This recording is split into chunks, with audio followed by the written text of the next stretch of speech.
نحمد نصلی علی رسول الکریم اما بعد فاعوذ باللہ من الشیطان الرجیم بسم اللہ الرحمن الرحیم۔ ہم امام نووی کی کتاب اربعین نووی پڑھ رہے ہیں اور آج اس کی پہلی حدیث ہے۔ حدیث کا عنوان ہے اصلاح نیت کی ضرورت و اہمیت۔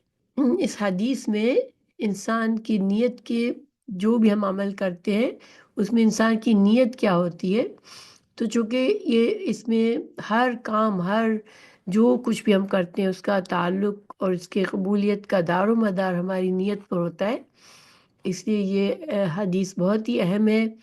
اس کو امام بخاری نے بھی روایت کیا ہے اور امام مسلم نے بھی۔ ہم جو پڑھیں گے وہ امام بخاری کی کتاب سے پڑھیں گے۔ حدیث کو شروع کرنے سے پہلے ہم نیت کا مطلب سمجھتے ہیں۔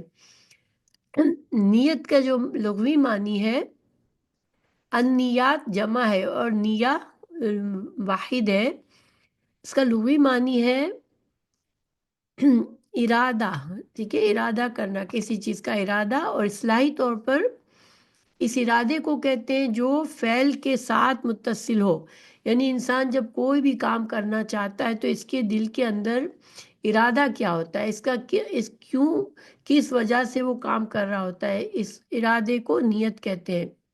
نیت چونکہ ہر کام میں ہوتی ہے، اس لیے رسول اللہ صلی اللہ علیہ وسلم نے اس حدیث مبارکہ میں یہ حقیقت بیان فرمائی ہے کہ انسان کے تمام اعمال کی قبولیت اور ان کے اجر و ثواب کا انحصار نیت پر ہے۔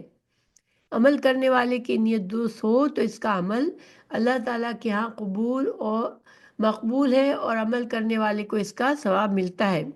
اگر عمل کرنے والے کی نیت درست نہ ہو تو بظاہر وہ عمل کتنا ہی اچھا اور عمدہ کیوں نہ ہو، عمل کرنے والے کو اس کا ثواب نہیں ملتا، بلکہ وہ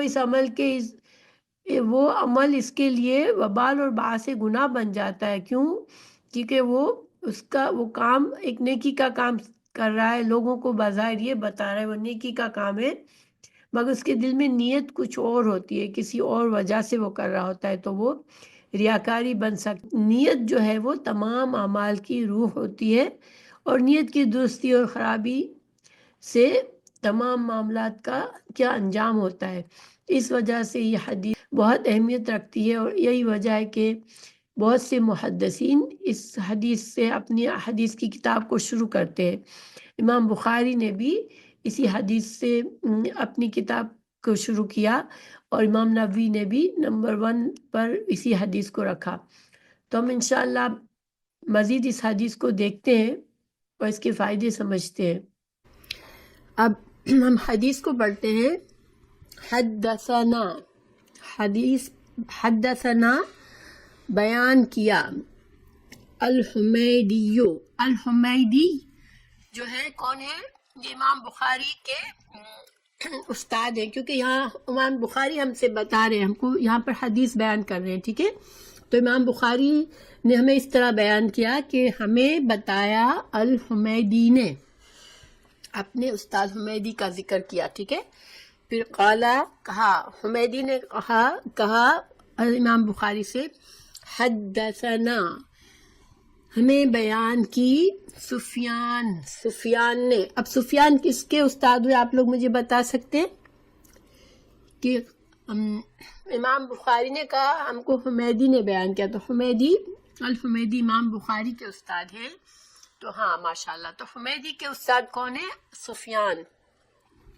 قال حدثنا، بیان کیا ہم کو یحییٰ بن سعید الانصاری نے، انہوں نے اپنا پورا نام لکھا ہے اپنے استاد کا، یحییٰ بن سعید انصاری۔ تو یحییٰ بن سعید الانصاری جو ہے وہ کس کے استاد ہوئے؟ یحییٰ بن سفیان کے۔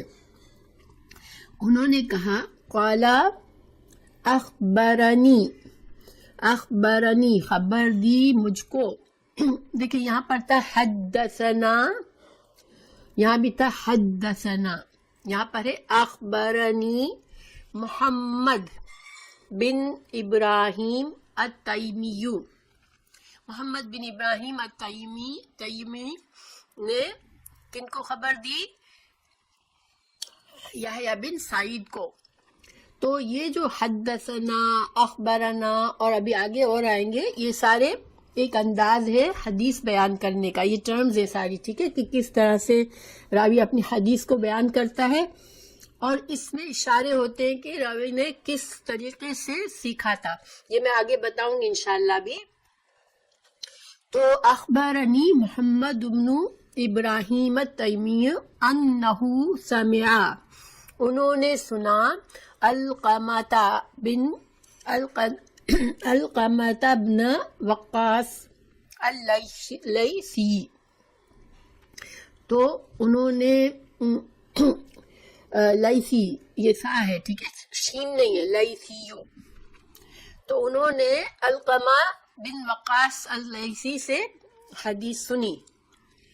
پھر انہوں نے کیا کہا، یقول، وہ انہوں نے کہا، یعنی علقمہ بن وقاص نے کہا، سمعت، کہ انہوں نے حضرت عمر سے سنی، یقول، تو یہ یقول کس کے لیے ہے، علقمہ کے لیے، علقمہ نے یہ کہا، سمعت، میں نے سنا، عمر بن الخطاب رضی اللہ عنہ، میں نے عمر بن الخطاب رضی اللہ عنہ سے سنا، علی المنبر، وہ کس حال میں سنا انہوں نے، جبکہ حضرت عمر جو تھے وہ ممبر پر تھے اور خطبہ دے رہے تھے۔ آپ کو پتہ ہے حضرت عمر فاروق جو تھے وہ رضی اللہ عنہ، وہ خلیفہ تھے، ٹھیک ہے، خلیفہ ثانی تھے، حضرت ابو بکر صدیق کے بعد آپ خلیفہ بنے تھے، تو وہ ممبر پہ، ظاہر خلیفہ تھے، ممبر پہ لوگوں سے واز کر رہے تھے، تو انہوں نے اس وقت یہ بات بیان کی۔ انہوں نے کیا کہا حضرت عمر نے، سمعتو، انہوں نے حدیث بیان کی۔ دیکھیں صرف انہوں نے اگر یہ کہا ہوتا انما الاعمال بالنیات تو یہ حدیث نہیں بنتی، مگر انہوں نے ریفرنس دیا، ٹھیک ہے، اس حدیث کا، اس بات کو جو آگے کہنے والے اس کو رسول اللہ صلی اللہ علیہ وسلم سے منسوب کیا، سمعتو، میں نے سنا، رسول اللہ، میں نے اللہ کے رسول صلی اللہ علیہ وسلم سے سنا، یقول، آپ نے فرمایا، انما، بے شک، انما، آپ کو پتہ ہے انا کا معنی بھی بے شک ہوتا ہے اور انما کا معنی بھی بے شک کیا جاتا ہے، لیکن کوئی فرق ہے۔ دیکھیں انا کا مطلب ہوتا ہے بے شک، یعنی انسان کوئی تاکید سے بات کرتا ہے کہ میں سچ بات کرتا ہوں، لیکن جب انما آ جائے تو اس میں حصر ہوتا ہے۔ حصر کیا ہوتا ہے کہ جو آگے بات آنے والی ہے بس معاملہ ایسے ہی ہے، ٹھیک ہے، اس کے علاوہ کوئی بات نہیں ہے، بس جو بات میں بیان کر رہا ہوں حقیقت اسی کے مطابق ہے، اس میں زور بھی ہے اور اس میں جیسے زیادہ باقی چیزیں نکال دی گئی، جو سچ ہے بس یہ ہے، ٹھیک ہے، اس کے علاوہ کوئی بات اس معاملے میں اس کے علاوہ کوئی اور بات نہیں ہے۔ الاعمال، اعمال بالنیات، اعمال نیت کے ساتھ ہے، یہ تو لفظی ترجمہ ہے، لیکن اس کا مفہوم کیا ہوا کہ اعمال کا دار و مدار، اعمال کا اجر و ثواب، اعمال کا نتیجہ نیت کے مطابق ہوتا ہے، یہ اس کا جیسے کہنا چاہیے کہ مفہوم ہے۔ الاعمال بالنیات، تو اعمال جو ہے وہ ان کا دار و مدار نیتوں پر ہے، ٹھیک ہے، وَإِنَّمَا، اور بے شک، لِكُلِّ، لیے، کلی ہر ایک کے، واسطے ہر ایک کے، امرئن، شخص، ہر مرد، امرأ کا مطلب ہوتا ہے مرد، ٹھیک ہے، لیکن ہر شخص بھی ہم کہہ سکتے ہیں، ہر انسان، کیونکہ عربی کا قاعدہ ہے کہ جب کوئی کام میں صرف مذکر کا صیغہ لے کر ایسا کوئی بات بتائی جاتی ہے جس کا زیادہ لوگوں کو واضح کرنا ہوتا ہے، تو وہ اگر صرف مذکر کا صیغہ آئے اور مؤنث کے صیغے کو نہیں لائے تو مطلب اس میں مؤنث شامل ہوتی ہے۔ اس لیے قرآن میں اللہ سبحانہ تعالیٰ نے سارے احکامات دیے، اس میں بہت سو میں مذکر کا صیغہ آیا ہے، تو اس کا یہ مطلب نہیں ہے کہ صرف وہ سارے حصے مردوں کے لیے۔ اسی طرح حدیث میں بھی کیونکہ قاعدہ یہ ہے کہ مذکر کے صیغے میں مؤنث شامل ہوتی ہے اجتماعی معاملات میں، لیکن اگر خاص کوئی معاملہ عورتوں سے تعلق ہے تو پھر عورت کا ذکر کیا جاتا ہے الگ سے۔ تو انما تو بے شک لکل امرئن تو ہر شخص کے لیے ما جو نوا نیت سے ہے. نوا مینس یہ فعل ہے جو اس نے نیت کی. ٹھیک ہے. تو اس جملے کا کیا مطلب ہوا کہ جو شخص جو کام کرتا ہے اسی کے مطابق وہ اجر پاتا ہے. انما لکل امرئ ما نوی جو نتیجے جس نتیجے کی انہوں نے نیت کی ہوتی ہے انسانوں نے وہی نتیجہ اسے حاصل ہوتا ہے. ٹھیک ہے. فمن تو جو کانت تھی ہجرت کیا ہوتی ہے؟ اپنے شہر جہاں پر انسان رہ رہا ہوتا ہے اس کو چھوڑ کر انسان کسی اور جگہ پر جا کر بس جائے، منتقل ہو جائے، اس کو ہجرت کہتے ہیں. مگر ہجرت جو ہے، ہجرت کا اسلامی شریعت میں جو دوسرا معنی ہے وہ کیا ہے کہ جب آپ صلی اللہ علیہ وسلم کو مکہ میں بہت زیادہ آپ کے لیے مشکلات اٹھائی گئی، بہت زیادہ مشکلات اٹھائی گئی آپ کے لیے، اور آپ کے لیے مزید وہاں پر رہنا اور اسلام کی تبلیغ کرنا ناممکن ہو گیا، تو اللہ سبحانہ تعالیٰ نے آپ کو مکہ چھوڑ کے مدینہ منتقل ہونے کے لیے حکم دے دیا. تو وہ ہجرت تھی. تو دار الکفر، کفر کی شہر سے، کیونکہ مکہ میں کفر عام تھا، مکہ میں اکثریت کافر تھے، تو دار الکفر، کفر کے شہر سے دار الاسلام کی طرف جانا وہ اسلام میں ہجرت کہلاتی ہے. تو جب آپ صلی اللہ علیہ وسلم چلے گئے اس کے بعد اس زمانے میں جو بھی مسلمان ہوتا تھا اس پر ہجرت، مکہ فتح ہونے سے پہلے اس پر ہجرت جو تھی وہ فرض تھی. ٹھیک ہے. یعنی کہ اپنے ایمان کو بچانے کے لیے نئے مسلمانوں کے لیے مسٹ کیا گیا تھا، فرض کیا گیا تھا کہ ان کے لیے مسٹ کیا گیا تھا کہ وہ دارالکفر یعنی کفر کی جگہ کو چھوڑ دے اور اسلام کی جگہ پر منتقل ہو جائے، تاکہ وہ صحیح طرح سے اسلام کو سیکھے اور ان کو محفوظ ہو جائے، وہ ایمان اسلام پر عمل کر سکے. یہ مست تھا. ٹھیک ہے. اس وقت ہجرت. اس کے بعد ہجرت جو ہے جب مکہ فتح ہو گیا تو آپ صلی اللہ علیہ وسلم نے فرمایا کہ وہ والی ہجرت اب جو ہے وہ نہیں ہے جو ہجرت کا ثواب اس وقت تھا اور اس کا بہت اجر و ثواب تھا. تو وہ ہجرت جو ہے وہ مکہ فتح ہونے کے بعد وہ اب نہیں ہے، وہ والا اجر و ثواب وہ نہیں ہے. لیکن انسان کبھی بھی اپنے برائی کی طرف سے نیکی کی طرف آ جاتا ہے، بدعمالی کی طرف سے اچھے اعمال کی طرف آ جاتا ہے، تو یہ بھی ایک ہجرت ہوتی ہے. ٹھیک ہے. انسان کفر سے اسلام کی طرف آ جاتا ہے. یہ ساری چیزیں ابھی بھی ہیں، لیکن اسلام اور ابھی بھی آج بھی اگر جس جگہ پر انسان کو اپنے دین پر عمل کرنا خطرناک ہو جائے، وہاں پر مشکل ہو جائے کہ وہ عمل نہیں کر پا رہا، تو پھر دین پر عمل چھوڑنے کے بجائے اس شخص کو کیا کرنا چاہیے کہ ایسی جگہ منتقل ہو جائے جہاں پر وہ آرام سے اچھی طرح سے اپنے دین پر عمل کر سکے. تو بہرحال اللہ تعالیٰ نے فرمایا، رسول اللہ صلی اللہ علیہ وسلم نے فرمایا کہ تو جس کی ہجرت الی دنیا کی طرف ہوگی، یصیب صوب سے ہے، صوب بارش کو کہتے ہیں، مصیبت جو لفظ مصیبت ہے وہ بھی اسی روٹ سے ہے. اس کا مطلب ہوتا ہے کہ جس کی چیز کو جہاں پہنچنا ہوتا ہے، جس چیز کو وہاں پہنچتی ہے. دیکھیں بارش کو جہاں برسنا ہوتا ہے وہیں بادل برستے ہیں. ٹھیک ہے. بادل ہر جگہ ہوتے ہیں لیکن برستے جہاں ہیں وہاں پر ان کو برسنا ہوتا ہے. اسی طرح مصیبت اس کو پہنچتی ہے جس تک اس کو پہنچنا ہوتا ہے، تو اسی طرح فائدہ اس کو پہنچتا ہے جس کی طرف اسے پہنچنا ہوتا ہے. تو یہاں پر مطلب یہ ہے کہ اگر جو انسان دنیا کے فائدے کی نیت کر کے کہ مجھے دنیا کا فائدہ حاصل ہو، کہ میں وہاں چلا جاؤں گا تو مجھے یہ فائدہ ہوگا، مجھے روزی اچھا روزی کا ذریعہ ملے گا، تو پھر اس کو وہی اس کا انجام، یعنی اس کی جو نیت تھی اس کے مطابق اس کو فائدہ ملے گا، یعنی کہ اسے دنیا کا فائدہ ملے گا. ٹھیک ہے.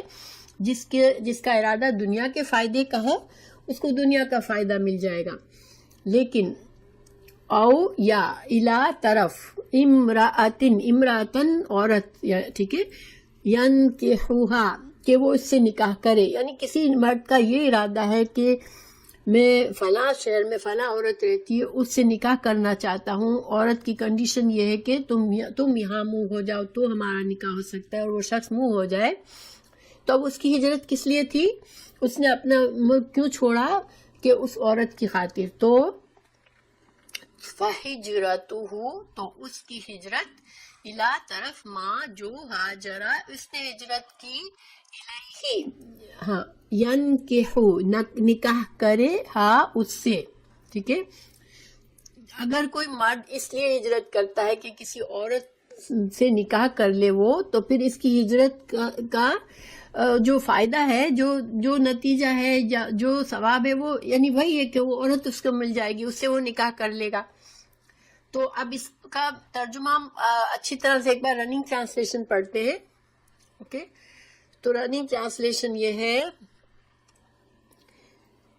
حضرت عمر بن خطاب رضی اللہ عنہ کی زبان سے سنا، وہ فرما رہے تھے کہ میں نے جناب رسول اللہ صلی اللہ علیہ وسلم سے سنا، آپ صلی اللہ علیہ وسلم فرما رہے تھے کہ تمام اعمال کا دار و مدار نیت پر ہے، اور ہر عمل کا نتیجہ ہر انسان کو اس کی نیت کے مطابق ہی ملے گا. پس جس کی ہجرت ترک کے وطن دولت دنیا حاصل کرنے کے لیے ہو یا کسی عورت سے شادی کی غرض سے ہو، بس اس کی ہجرت انہی چیزوں کے لیے ہوگی. یعنی اس کو ہجرت کا وہ جو ثواب نہیں ملے گا جو کہ دوسرے مسلمانوں کو مل رہا تھا، وہ اس آدمی کو وہی ملے گا جس وجہ سے اس نے ہجرت کی. سو اس کی ہجرت انہی چیزوں کے لیے ہوگی جن کے حاصل کرنے کی نیت سے اس نے ہجرت کی. ٹھیک ہے، اب یہ حدیث دیکھیں، جس طرح قرآن کی آیت کا شان نزول ہوتا ہے، اسی طرح حدیث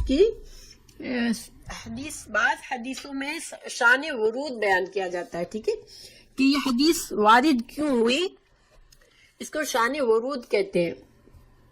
تو اس حدیث کا شان ورود کیا ہے کہ رسول اللہ صلی اللہ علیہ وسلم جب مدینہ میں تھے، جس وقت ہجرت فرض تھی، تو اس زمانے میں ایک شخص نے ایک عورت جو مدینہ میں تھی، ام القیس نامی عورت تھی، اس کو اس نے نکاح کا پیغام بھیجا، اور خود جو تھے وہ مدینہ میں نہیں تھے.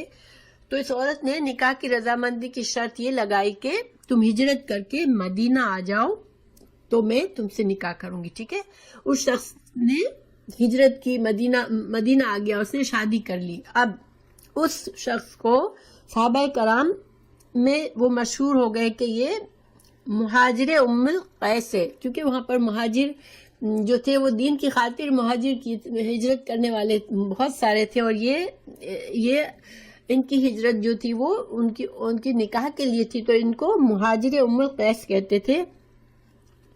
اور رسول اللہ صلی اللہ علیہ وسلم نے اس واقعے سے متاثر ہو کر یہ حدیث بیان فرمائی تھی. تو یہ اس کا شان ورود ہے اس حدیث کا. اچھا، اب ہم تھوڑا سا غور و فکر کرتے ہیں.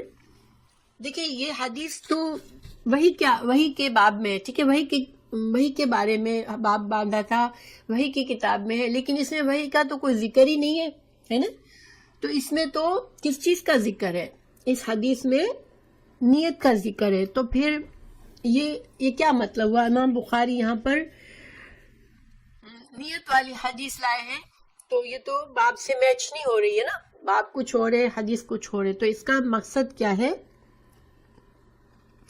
دیکھیں، اس کے بارے میں بہت سی باتیں علماء نے اس پر بہت غور و فکر کر کے بہت سی باتیں بتائی ہیں کہ چونکہ امام بخاری کا یہ یقین ہے کہ ہر کام کا جو اجر و ثواب ہوتا ہے، وہ نتیجہ ہوتا ہے، وہ نیت کے مطابق ہوتا ہے. ٹھیک ہے، یہ اسلام کا بہت بڑا اصول ہے. ٹھیک ہے، یہ جو حدیث میں بات بتائی گئی، یہ اسلام کا بہت بڑا اصول ہے کہ انسان کے تمام اعمال کا دار و مدار نیت پر ہوتا ہے. یہ امام بخاری ثابت کریں گے انشاءاللہ. میں مزید بات کروں گی اس پر.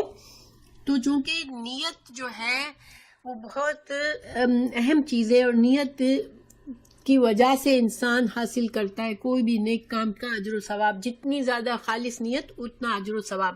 اب ہم نے قرآن میں بھی بتایا گیا کہ بعض صدقات کا 10 گنا فائدہ ہوگا، بعض کا اجر و ثواب 700 گنا تک پہنچ جائے گا، اور بعض صدقات کا اجر و ثواب 700 گنا سے بھی زیادہ ہو جائے گا. تو یہ فرق کیوں ہے؟ انسان کی نیت کے اخلاص پر اور کن حالات میں انسان نے یہ کام کیا. تو اس وجہ سے ہماری تمام دین کے امور جتنے بھی ہم کام کرتے ہیں، ہماری زندگی کے ایک مسلمان جو بھی کام کرتا ہے اس کے نتائج اور اجر و ثواب اللہ سبحانہ تعالیٰ کے نزدیک کس لحاظ سے ہے؟ اس انسان کی نیت کے لحاظ سے. تو چونکہ یہاں پر امام بخاری ایک حدیث رسول صلی اللہ علیہ وسلم کے کتاب کا آغاز کر رہے ہیں، تو یہاں پر ایک تو امام بخاری نے اپنی نیت کا اظہار کیا، اپنی نیت کو خالص کیا کہ یہ جو مشقت میں کروں گا، اس کتاب کو 16 سال لگائے تھے انہوں نے اس کتاب کو لکھنے میں، تو یہ سارا کام میں صرف اور صرف اللہ کی رضا کے لیے کروں گا اور محنت کر کے صحیح سے صحیح ترین احادیث کو لکھوں گا تاکہ اللہ سبحانہ تعالیٰ مجھ سے راضی ہو. ٹھیک ہے، ایک تو یہ. دوسرا، جو ہم پڑھنے لکھنے والے ہیں، جو حدیث کو بعد میں اس کتاب کو پڑھیں گے لکھیں گے، تو ہم بھی اپنی نیت کا جائزہ لے لیں اس کام کے شروع کرتے وقت. ٹھیک ہے، کیونکہ اب ہم ایک نیک کام کرنا شروع کر رہے ہیں، تو اس نیک کام میں انشاءاللہ ہماری نیت کا بہت اس میں دخل ہوگا. انسان جس نیت سے جو کام کرتا ہے وہ حاصل ہوتا ہے. تو جو انسان خلوص نیت سے اجر و ثواب کی نیت کرے گا، اللہ میں ایک نیک کام کرنے جا رہی ہوں، تیرے دین کا علم سیکھنے جا رہی ہوں، تیرے رسول صلی اللہ علیہ وسلم کی تعلیمات کو سمجھنا چاہتی ہوں، تو پھر ظاہری بات ہے اس کے بعد عمل بھی کریں گے انشاءاللہ. تو یہ ایک بہت بڑا نیک کام کی آغاز ہے، تو ہم بھی اپنی نیت کو چیک کر لیں. ٹھیک ہے، پڑھنے والا اس لیے نیت کی حدیث پہلے آ گئی. تو انشاءاللہ ہم بھی اور ہم سب انشاءاللہ اس نیت سے ہی کرتے ہیں کہ اللہ سبحانہ تعالیٰ ہم سے راضی ہو اور اللہ تعالیٰ ہمیں اس علم کا پورا فائدہ عطا کرے دنیا میں بھی اور آخرت میں انشاءاللہ آمین. تو اب تیسری بات، امام بخاری نے یہاں پر جو چیز کا اشارہ کیا ہے جو کہ بہت اہم ہے، اس پر علماء نے یہ کہا کہ رسول اللہ صلی اللہ علیہ وسلم جن حالات میں دنیا میں پیدا ہوئے، دنیا میں آئے، وہ بہت ہی گمراہی اور شرک کے اندھیرے اور گناہوں، جہالت، شرک، سب یہ اندھیرے پھیلے ہوئے تھے. ٹھیک ہے، دین ابراہیمی کے حضرت ابراہیم علیہ السلام کے اولاد میں سے تھے وہ لوگ، مکہ والے، لیکن ان کا وہ دین ابراہیمی کو بالکل ہی بگاڑ کے رکھ دیا تھا. ہر طرف اندھیرا تھا، ہر طرف گمراہی تھی. کچھ لوگوں کو پتا تھا، ایسے حالات میں بھی کچھ لوگوں کو پتا تھا کہ اللہ ایک ہے، توحید کا پتا تھا.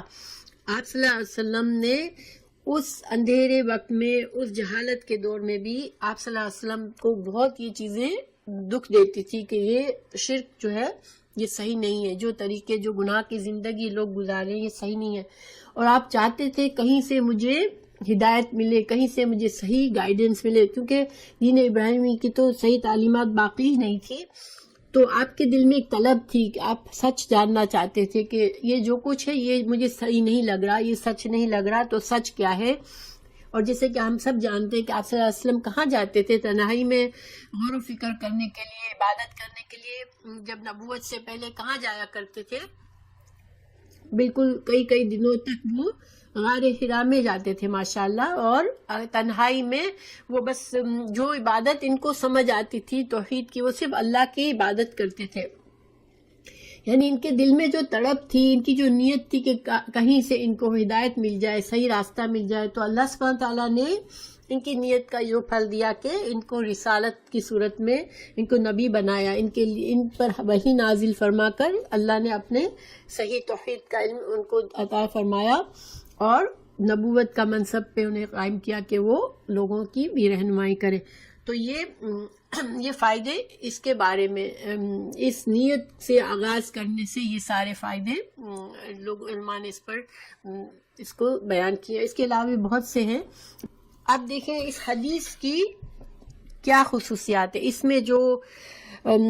اس حدیث میں جو مسئلہ ثابت ہوتا ہے، یعنی کہ مسئلہ یہ ثابت ہوتا ہے کہ انسان کا اعمال کا نتیجہ یا اجر و ثواب کا دار و مدار اس کی نیت پر ہوتا ہے. تو یہ اس حدیث کی کیا حیثیت رکھتی ہے یہ حدیث؟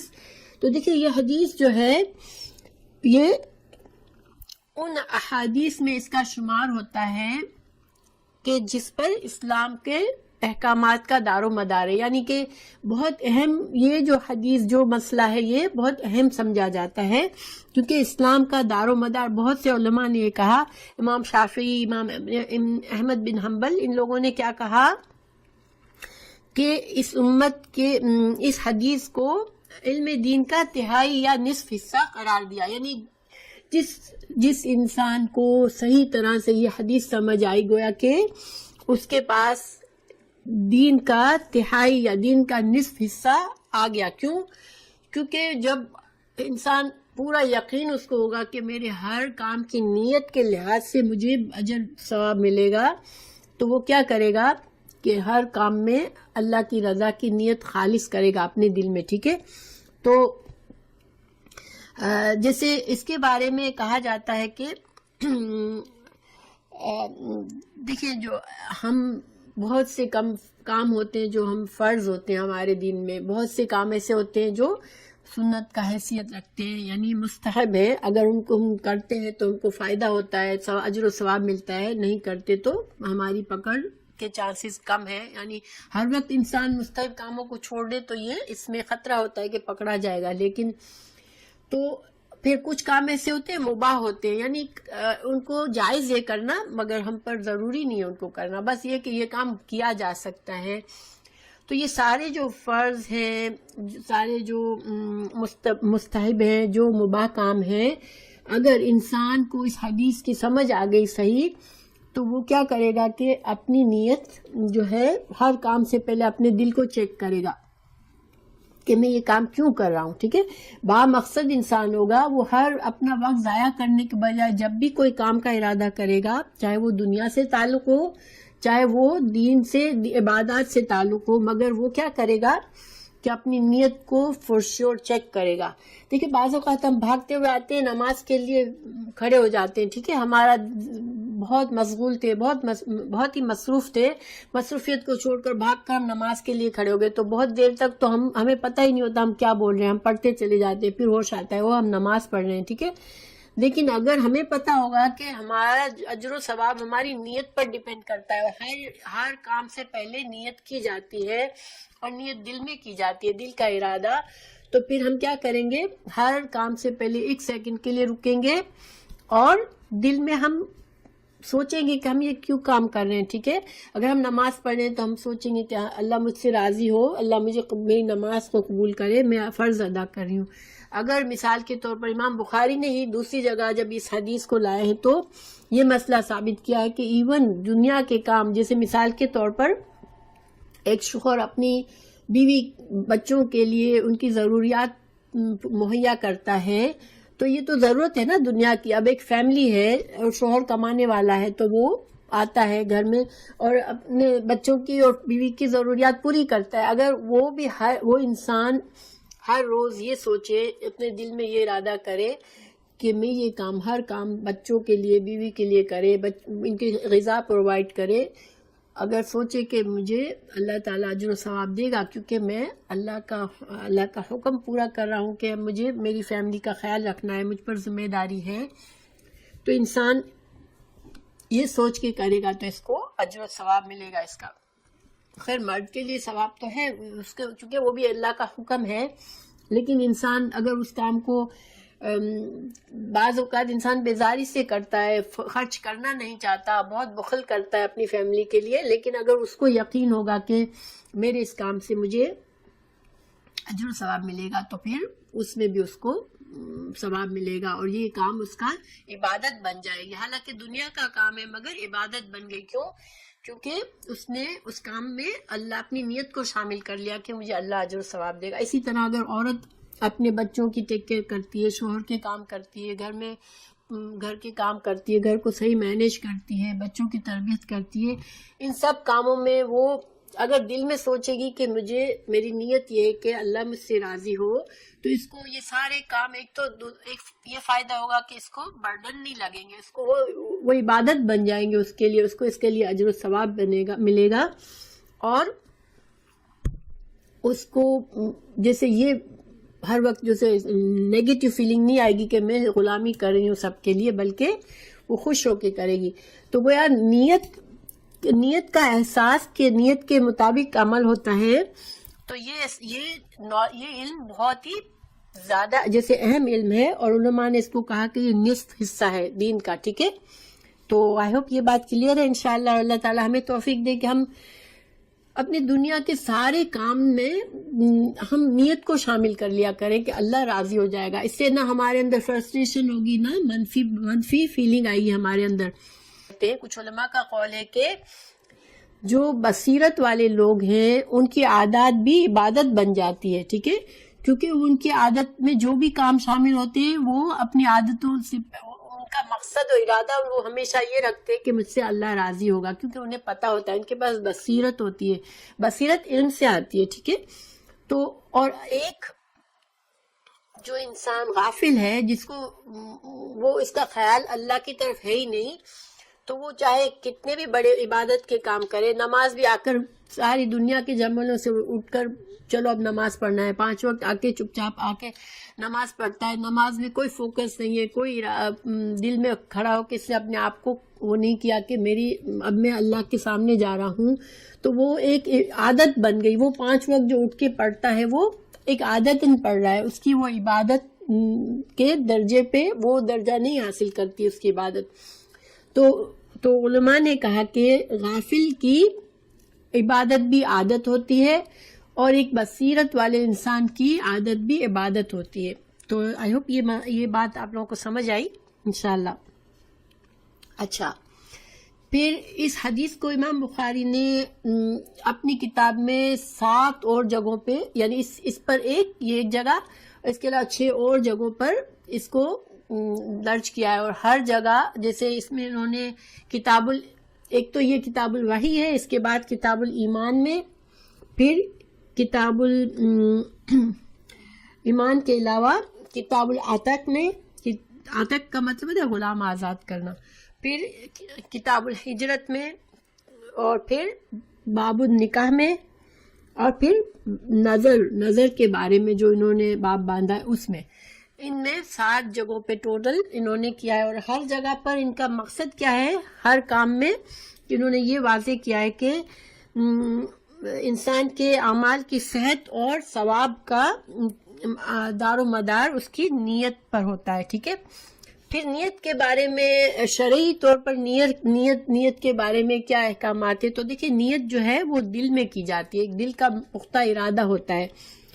تو ہر فعل جو ہے، جو اختیاری فعل جو ہم کر سکتے ہیں، اللہ نے ہمیں اختیار دیا ہے، ہم جو کام کرتے ہیں اس کام میں جو ہمارے دل میں ارادہ پیدا ہوتا ہے اس کام کرنے سے پہلے کہ میں یہ کام کر رہا ہوں، تو پھر مقصد دل میں انسان سوچتا ہے میں کیوں کر رہا ہوں، وہ اس کی نیت ہوتی ہے. ٹھیک ہے، اور امام ابن تیمیہ اور امام اور دوسرے اماموں نے یہ نیت کی یہ تصریح کی ہے کہ نیت جو ہے وہ صرف دل کا ارادہ ہوتا ہے. انسان کو زبان سے نہیں کہنا پڑتا کہ اب میں نماز کے لیے کھڑا ہوں، میں ظہر کی نماز پڑھ رہا ہوں، میں 4 رکعت کی نیت کر رہا ہوں، فرض کی نیت کر رہا ہوں. یہ اس طرح سے بول کر نیت نہیں کرنے کی ہوتی ہے. نیت صرف دل میں ہوتی ہے. انسان دل میں اپنے فوکس کرے اور دل میں سوچے کہ میں اس وقت اللہ سبحانہ تعالیٰ کے سامنے نماز کے لیے کھڑا ہوں، اور میں یہ نماز کا وقت ہے، ظاہر ہے تو ظہر کے وقت ہے تو ظہر کی پڑھ رہا ہوں.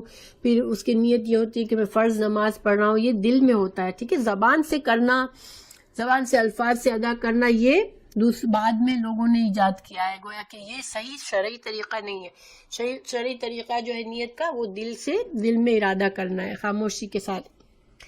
تو الحمدللہ ہماری یہ ختم ہوا. میں ایک خلاصے کے طور پر اس حدیث کے فائدے بتا رہی ہوں آپ کو کہ امام بخاری نے اس حدیث کو اپنی کتاب میں 7 مختلف مقامات پر درج کیا ہے، اور ہر مقام پر نیت، اسلام کے تمام امور میں نیت کے اہمیت کو اجاگر کیا ہے. ٹھیک ہے، تو نتیجہ کیا نکلا اس کا، خلاصہ ان سب کا کہ بندہ چاہے عبادت کا کام کرے، یعنی فرض نفل عبادات یا مستحب کام کرے، دنیا کے ضرورت کے کام کرے، کوئی بھی کام کرے، معاملات کرے، اگر وہ اپنی نیت کو اللہ کی طرف کر لے کہ مجھے اللہ ان کاموں پہ ضرور اجر و ثواب دے گا، تو انشاءاللہ اس کو اس کی نیت کے مطابق ہر کام اس کا عبادت بن جائے گا. دیکھیں نکاح کرنا بھی ایک دنیا کا کام ہے، لیکن نکاح بھی انسان یہ سوچ کر کرے کہ نکاح سے میں برے کاموں سے بچ جاؤں گا اور میں ایک شریفانہ زندگی شروع کروں گا اور میری اولاد ہوگی جس سے ایک نسل چلے گی. تو یہ سارے اچھے کام ہیں. اگر انسان یہ نیت کر کے کرے بجائے اس کہ بس مجھے یہ لڑکی پسند ہے، اس کے ساتھ میں زندگی گزارنا چاہتا ہوں، اس کے بجائے انسان یہ نیت کرے گا، وہ ضرور وہ اپنی پسند کا بھی اس کو ہونی چاہیے، لیکن ساتھ ساتھ اللہ کے بارے میں سوچے گا کہ اللہ مجھ سے راضی ہوگا تو انشاءاللہ نکاح بھی ایک عبادت ہے. ٹھیک ہے. اسی طرح اور دنیا کے کام کرنا، نفلی صدقات کرنا، کچھ بھی بعض اوقات ایسا ہوتا ہے ہماری ارادہ نفلی صدقات کا نہیں ہوتا، لیکن کوئی ہمارے پاس آ کر کچھ مانگتا ہے کہ ہمیں ضرورت ہے پلیز دے دو، ہم اٹھا کر دے دیتے ہیں، اس وقت کچھ سوچتے نہیں ہے، لیکن اگر اس وقت ہم تھوڑا سا سوچیں کہ اللہ مجھ سے راضی ہوگا تو انشاءاللہ ہمارے لیے زیادہ فائدہ ہے. اگر ہم اپنی صحت کا خیال رکھیں، یہ سوچیں کہ میں جاگنگ کروں، میں واک کروں، میں ایکسرسائز کروں، میں اچھی غذا کھاؤں، میں اچھی اپنی روٹین رکھوں، وقت پر سو جاؤں، وقت پر اٹھ جاؤں، تاکہ میری صحت اچھی رہے اور میں زیادہ سے زیادہ اللہ کو راضی کرنے کے کام کر سکوں، تو انشاءاللہ حالانکہ ہم کر تو رہے اپنی صحت کے لیے، ہماری صحت تو اچھی ہوگی، صحت کا فائدہ تو ہوگا، لیکن ساتھ ہی ساتھ ہمیں اجر و ثواب بھی ملے گا. اور یہ کام انسان صرف اپنے لیے کرتا ہے نا، اس میں ہم دیکھا جائے یہ سب دنیا کے کام ہے، اپنی صحت کا خیال رکھنا دنیا کا کام ہے، لیکن اگر ہماری نیت یہ ہوگی کہ میری اللہ مجھے اچھی صحت دے تاکہ میں اچھے سے اچھا عبادت کے کام کر سکوں، تو انشاءاللہ اللہ سبحانہ تعالیٰ ہمیں اس پر بھی اجر و ثواب دے گا، کیونکہ اللہ کے لیے اجر و ثواب دینا اللہ کے لیے کوئی کمی نہیں ہے. جیسے کہ میں نے کہا کہ ایک نیک انسان، ایک عالم اور بصیرت والا انسان کی عادات بھی عبادت ہوتی ہے، تو اللہ سبحانہ تعالیٰ ہمیں وہ بصیرت دی کہ ہمارا ہر کام عبادت بن جائے اور ہر کام ہمارے لیے اجر و ثواب کا ذریعہ بن جائے. آمین. تو انشاءاللہ ہماری حدیث مکمل ہوئی.